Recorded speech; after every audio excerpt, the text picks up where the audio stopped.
The evacuation of Karath 7 had been chaotic.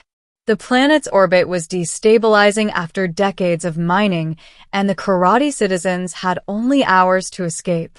My crew and I were sent as emergency responders, tasked with extracting as many civilians as possible before the orbital debris rendered the evacuation impossible. I had anticipated panic, confusion, and fear, but I had not anticipated her. She appeared amidst the chaos like a comet blazing across the night sky. Her armor, sleek and black, reflected the harsh emergency lights. Her presence was commanding, magnetic, and terrifying all at once. Karate or not, she moved with the precision of a trained warrior, her golden eyes scanning the evacuation zone for threats. "Human, step back," she barked, her voice translated through our universal translator. "This zone is unstable." I hesitated for a moment, impressed by her authority. Most of the Karathi civilians were panicking, but she moved with deliberate efficiency, clearing paths and directing others toward the escape pods. That's when I noticed her, a child trapped under a fallen support beam. Without thinking, I sprinted toward her, ignoring the debris and sparks around me. I lifted the beam, freeing the child. The woman, her warrior instincts finely tuned, turned to me. Her eyes softened just slightly. "Thank you," she said quietly, almost shyly, and my ears caught the sincerity in her tone. Before I could reply, alarms blared.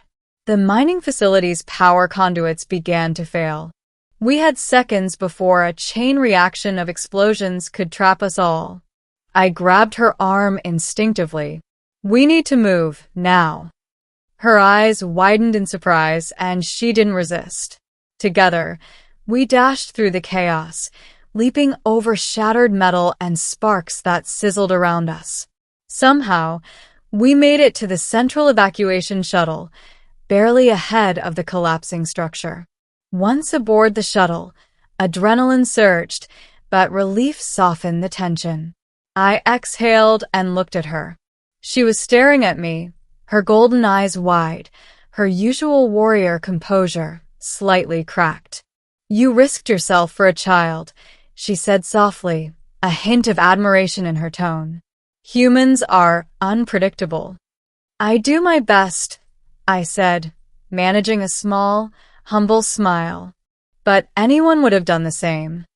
She studied me silently, her gaze lingering. Then, she turned abruptly and called to the shuttle crew, her voice commanding yet composed. "Set a course for the nearest human station. We have survivors to register." I assumed she was going to stay silent about our encounter, but as the shuttle's autopilot engaged, she approached me again, cautiously. "Human," she began, pausing as though searching for the right words, "you have my gratitude." "Truly." I nodded, expecting the formalities to end there. But instead, she reached out, lightly resting a hand on my shoulder. The touch was brief, but it carried the weight of respect, of trust, of something I didn't fully understand. And then she said it. "Me, my husband," she whispered. I froze, unsure I had heard correctly. My brain processed the word slowly. "Husband? What?" I stammered, my voice barely audible over the shuttle hum. She smiled faintly, almost apologetically, as if this were the most natural declaration in the galaxy. There is no other who saved lives with such audacity. No other who moved without hesitation. No other who cares as you do. The shuttle crew froze, unsure whether to intervene or pretend nothing happened. I sat dumbfounded, staring at this alien warrior who had just made me the most unlikely husband in the known universe. "You mean you're saying this seriously?" I asked, hoping I hadn't misinterpreted her tone. "I am," she said simply, her golden eyes unwavering. "I chose you. You are now my mate, and there is no debate about it." I swallowed, processing the reality of what she said. 1,000 questions raced through my mind. Cultural differences, legality, customs, none of it mattered in the moment. Her eyes held a mixture of patience and quiet command that left no room for argument. I laughed nervously, scratching the back of my neck. I think I'll need some time too. She shook her head with a faint smile. No. Time is irrelevant. We are bonded now. Understand this. You saved more than lives today. You earned my trust, my respect, my future. The shuttle's atmosphere felt heavier suddenly, charged with tension and anticipation. I realized then that this was not just an alien culture's declaration. It was a bond that transcended species.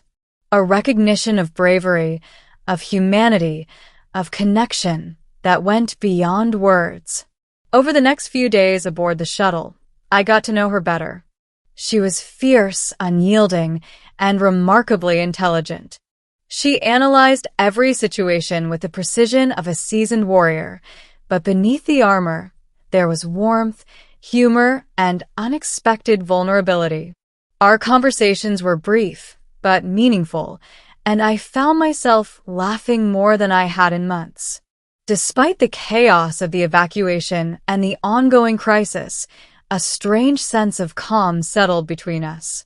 Her presence was commanding, yes, but it was also grounding. Where most humans would feel fear or hesitation, I felt an odd sense of purpose. She had chosen me, not because of rank or appearance or even skill alone, but because of who I was when the stakes were highest. When we finally docked at the human station, the reality of my new status hit me fully. The station personnel looked at me with curiosity, suspicion, and awe as she introduced me formally as her husband. Her crew, loyal and disciplined, acknowledged the declaration without question, while my own crew struggled to conceal their shock. In private moments, she explained her reasoning. Life is fleeting in the stars. Choices must be decisive. Bonds must be formed when trust is absolute. You prove yourself today. That is why you are mine. I nodded, understanding her logic even as my mind reeled. And what if I had hesitated? I asked quietly. Her golden eyes softened, though the edge of command remained. Then you would not have lived to meet me here, she said simply. Weeks passed and our partnership evolved.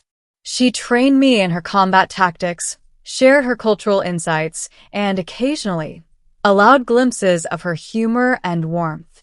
I realized that this unexpected bond was more than a mere title. It was a collaboration, a mutual recognition of courage, respect, and trust that defied species, expectations, and circumstance. The day finally came when we stood on the observation deck of the human station, watching the stars streak by as ships moved in formation. She looked at me, her golden eyes reflecting the nebulae. You are remarkable, she said softly, almost shyly. Not because of your strength, but because of your heart. I smiled, feeling the weight of her words. And you are extraordinary, not just a warrior, but someone I am proud to call my partner. She nodded, a faint blush coloring her cheeks, a subtle expression of emotion I had learned to recognize and cherish. Then we will face the universe together, as allies, as partners, as husband and wife. And in that moment, amidst the stars and the chaos of interstellar life, I realized that courage, honesty, and the willingness to act selflessly could lead to bonds that were as deep and unshakable as gravity itself. She had turned, she had spoken, and I had accepted. My life, our life, would never be the same again.